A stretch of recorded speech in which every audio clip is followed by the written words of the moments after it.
Offence मानते हैं, इसलिए कि जब आप बजट का पैसा नहीं खर्च कर पाए और बजट खत्म होने में बमुश्किल 30-40 दिन का समय, तो लगता है मिस्टर इंडिया का शो भी शुरू हो गया था 7 साल। मुख्यमंत्री जी मुख्यमंत्री रहते हुए स्पष्ट करता है या कार्मिक विभाग साफ करेगा, अब एक एसओपी बनेगा यानी स्टैंडर्ड ऑफ। इस वार्ता में प्रेस के सभी मित्रों का स्वागत है।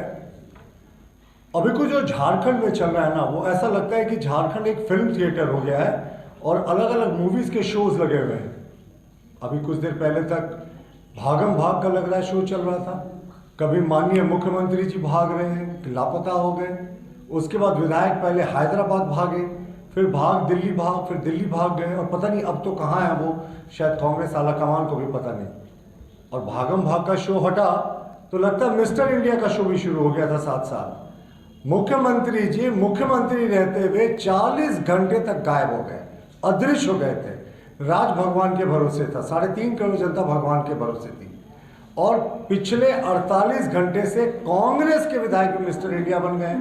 उनका भी कोई ठिकाना नहीं, लोग उनसे संपर्क नहीं कर पा रहे, शायद कोई फोन से कभी बातचीत हो जाए तो हो जाए, लेकिन जनता के लिए तो वो अदृश्य है। और मिस्टर इंडिया तो ये सरकारी है, 4 साल तक ये सरकार अदृश्य रही। यहाँ के आदिवासी मूलवासियों के लिए तो इस सरकार ने कोई काम ही नहीं किया। तो पूरे तरीके से इन्होंने झारखंड को एक फिल्म थिएटर का शो बनाकर रखा हुआ है। हमारा मानना है कि कांग्रेस के एमएलए जिस तरीके से भागम भाग का खेल खेल रहे हैं लगातार, अभी तो कई विभागों का बजट का 50% तक खर्च नहीं हुआ और हम इसे क्रिमिनल नेग्लिजेंस, क्रिमिनल ऑफेंस मानते हैं। इसलिए कि जब आप बजट का पैसा नहीं खर्च कर पाए और बजट खत्म होने में बमुश्किल 30-40 दिन का समय बचा हुआ है, तो आप इस राज्य की जनता के साथ अन्याय कर रहे हैं। कांग्रेस के विधायकों ने इस मुद्दे पर अपनी बात मुखर नहीं की, लेकिन वो कहते हैं ना कि वो सारे विधायक रुस गए। अब शादी ब्याह में जैसे दूल्हे के फूफा को आपने रूसते हुए देखा होगा ना, तो अक्सर वो खाना खाने से भाग जाते हैं, रूस गए साहब। ऐसे ही हाल कुछ कांग्रेस के विधायकों का है, वो भी रूस गए, लेकिन जनता की समस्या से कोई मतलब नहीं। वो रूस से है तो अपने मंत्री नहीं बनने के कारण। तो ये झारखंड नहीं होके पूरा लाफ्टर चैनल हो गया। किसी विधायक के मुंह से आपने अभी तक ये नहीं सुना होगा कि बजट का पैसा खर्च करने में सरकार को अपनी प्राथमिकता देनी चाहिए। हाँ कि ईडी डरा रही है साहब, हम तो मानते हैं कि ईडी का डर अच्छा है। ये भ्रष्टाचारियों के मन में जांच एजेंसियों का डर नहीं होगा तो फिर तो वो फेल्ड गवर्नमेंट है। अब आप बात करें कि इनको सोते जागते ईडी नजर आ रहा है, तो आखिर क्यों? अगर इन्होंने कुछ गलत नहीं किया था साहब तो ये तो डरने की आवश्यकता ही नहीं था। लेकिन जिस तरीके से आपने गलत किया, आपको पता है कि आपके ऊपर 70,000 करोड़ के भ्रष्टाचार का आरोप लगा है।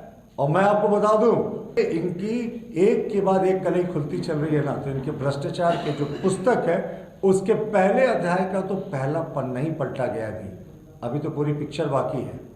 और जहां तक ईडी के परफॉर्मेंस के बारे में ये बात करते हैं, तो मुझे लगता है आंकड़े जो हैं वो सबसे ज़्यादा बोलते हैं। इनकी सरकार जब थी यूपीए की केंद्र में, उस समय ईडी एग्जिस्ट करती थी। ईडी ने उस समय 5,300 करोड़ का इलीगल कैश और प्रॉपर्टी का सीजर किया था। ये जिस समय मनमोहन सिंह की यूपीए सरकार शासन में थी, सिर्फ 5,300 करोड़ का। और पिछले 10 वर्षों में, उनके 10 वर्षों की तुलना में हम अपने 10 वर्ष करें, उसमें भी 1-2 महीना बाकी है, तो अब तक जो इलीगल कैश और प्रॉपर्टी का ईडी सीजर कर चुकी है वो 1,25,000 करोड़ है।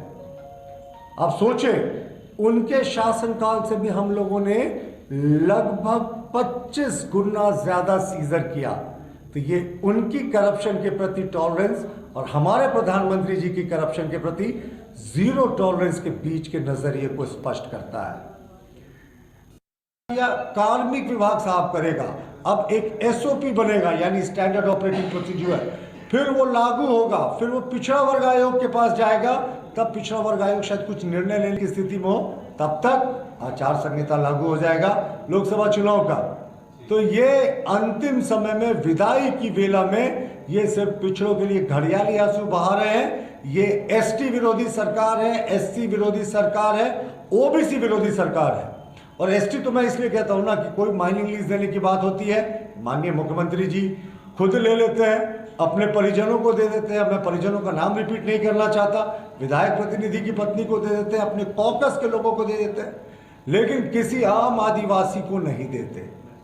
तो ये पूरे तरीके से फेल्ड गवर्नमेंट है। और हमारा मानना है कि जातीय ओबीसी के हम जो उनका उत्थान है उसके लिए पूरे तरीके से समर्पित है, लेकिन सरकार को जवाब देना चाहिए कि इनको 4.25 वर्ष का समय क्यों लग गया जातीय जनगणना का आदेश देने में, वो भी तब जब लोकसभा का आचार संहिता किसी भी समय लग सकता है। और आदेश हुआ, अभी तो मैंने कहा ना एसओपी नहीं बना, फिर ये जाएगा, सर्वे होगा, तो ये इनको पता है। एक इनके पास सिर्फ घड़ियाली आंसू बहाने का जरिया है और कुछ नहीं। धन्यवाद।